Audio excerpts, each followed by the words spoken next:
Hey everybody, it's Rhonda, and I am thrilled to have you here with me tonight and taking a quick peek at this video. I just want to show you real quickly how much of a difference this Photoshop action for seamless tumblers is going to make in your life and business.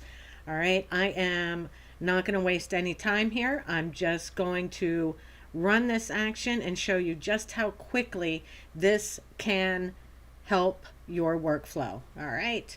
So I have my image here, my Tumbler design, and I'm going to select my layer over here and make sure it's unlocked.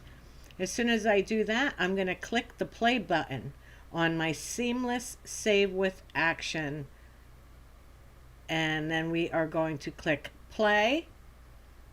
And we will immediately get a pop-up just reminding us to make sure that our image is sized for our Tumbler wrap, which is 2790 by 2460, and also reminding you that this does not upscale your image. If you haven't already upscaled it, you will want to do that afterwards in the upscaling program of your choice. And then we will just click continue, and it will do its thing.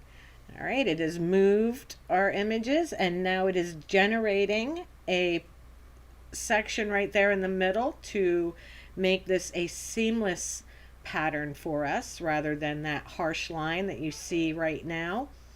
Okay, it's done, and if you like what you see, you just click continue. If you don't like what you see, click stop.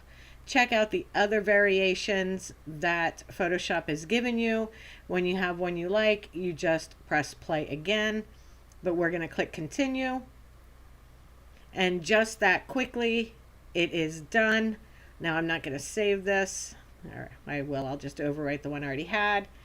And you are done. In less than 2 minutes, we have created a seamless Tumbler, and that is with me talking through a lot of it as well.